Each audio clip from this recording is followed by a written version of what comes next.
కనకదుర్గ గుడి ఒక ప్రసిద్ధమైన దేవస్థానం. ఇది విజయవాడ నగరంలో కృష్ణా నది ఒడ్డున ఇంద్రకీలాద్రి పర్వతం మీద ఉంది. ఇది ఆంధ్రప్రదేశ్ రాష్ట్రంలోనే రెండో పెద్ద దేవాలయం. హిందూ పురాణాలలో అమ్మవారి గురించి ప్రస్తావన ఉంది. ఆలయంలో అమ్మవారి విగ్రహం సుమారు 4 అడుగుల ఎత్తు ఉంటుంది. మిరిమిట్లు గొలిపే ఆభరణాలు, పూలతో అలంకరించబడి ఉంటుంది. మూర్తికి 8 చేతులు ఉన్నాయి. ఒక్కో చేతిలో ఒక్కో ఆయుధం ఉంటుంది. త్రిశూలంతో మహిషాసురుని గుండెలో పొడుస్తున్న భంగిమలో ఉంటుంది. విజయవాడలోని కనకదుర్గ ఆలయం కృతయుగానికి పూర్వం కీలుడు అనే యక్షుడు అమ్మవారుని గురించి తపస్సు చేసి, ప్రత్యక్షం చేసుకుని ఆమెను తన హృదయస్థానంలో నిలిచి ఉండమని కోరాడు.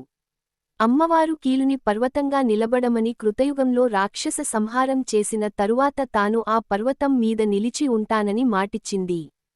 కీలుడు కీలాద్రిగా మారి అమ్మవారి కొరకు ఎదురుచూస్తూ ఉన్నాడు. అమ్మవారిని సేవించుకోవడానికి ఇంద్రాది దేవతలు ఇక్కడకు తరచూ రావడం వలన కీలాద్రి ఇంద్రకీలాద్రిగా మారింది.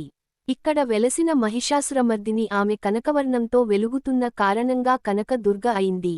ఇక్కడ అర్జునుడు శివుడి కొరకు తపస్సు చేసి శివుడి నుండి పాశుపతాస్త్రాన్ని పొందాడు. కనుక ఈ ప్రాంతం విజయవాడ అయింది.